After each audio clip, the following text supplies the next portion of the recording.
গাজার রাস্তাগুলোতে আজ আর কোনো প্রাণবন্ত কোলাহল নেই, আছে শুধু ক্ষুধার্ত মানুষের দীর্ঘশ্বাস আর মৃত্যুপ্রায় শিশুর কান্না। গত 145 দিন ধরে ইসরায়েলের অবরোধে আটকে থাকা গাজা এখন এক মৃত্যুকূপ যেন। খাবার নেই, ওষুধ নেই, পানীয় জলের চিহ্ন মাত্র নেই। এই মানবিক বিপর্যয়ের মধ্যে বৃহস্পতিবার এক ভিডিও প্রকাশ করেছে হামাসের সামরিক শাখা আল কাসাম ব্রিগেডস। ভিডিওতে দেখা যায় এক ইসরায়েলি বন্দীর চেহারা কঙ্কালসার, চোখে তীব্র যন্ত্রণার ছায়া। খিদার ক্ষত তাকে প্রতিদিন একটু একটু করে মেরে ফেলছে। আল কাসাম ব্রিগেডসের বিবৃতিতে বলা হয়েছে, তারা যা খান বন্দীরাও তাই খান, তারা যা পান করেন বন্দীরাও তাই পান করেন। এই কথার মধ্য দিয়ে উঠে এসেছে একটি নির্মম বাস্তবতা। ইসরায়েলি বন্দীদের যন্ত্রণা আজ গাজার 20 লাখ সাধারণ মানুষের সমান। কাসাম মুখপাত্র আবু উবাইদা বলেছেন, এখন ইসরায়েলের সামনে একটাই পথ খোলা আছে, গাজা নিরবচ্ছিন্ন ও বাধাহীন খাদ্য সহায়তা পৌঁছে দেয়া।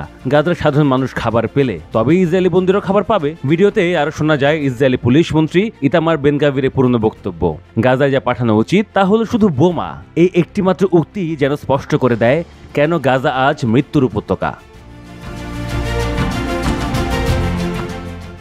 গাজার হাসপাতালগুলোর হিসেব অনুযায়ী এখন পর্যন্ত 115 জনের বেশি মানুষ অনাহারে প্রাণ হারিয়েছেন। তাদের মধ্যে অনেকেই শিশু। গাজার সরকারি মিডিয়া অফিস জানায়, প্রতিদিন অন্তত প্রয়োজন 5 লাখ বস্তা আটা, অথচ সাহায্যের নামে কিছু ট্রাক ঢুকলেও তা প্রয়োজনের তুলনায় খুবই কম। আল কাসাম স্পষ্ট ভাষায় বলে দিয়েছে, যারা বলছেন গাজায় শত শত সাহায্যবাহী ট্রাক ঢুকেছে কিংবা দুঃসময় কেটে গেছে, তারা ইসরায়েলি প্রোপাগান্ডার ভাষায় কথা বলছেন। বাস্তবতা হলো খাদ্য, ওষুধ, এমনকি শিশুর দুধ পর্যন্ত নেই। গাজার উত্তরাঞ্চল থেকে দক্ষিণ পর্যন্ত একটানা বিস্তৃত এই দুর্ভিক্ষে কেউই রেহাই পাচ্ছে না, না শিশু, না বৃদ্ধ, না বন্দী, কেউ না।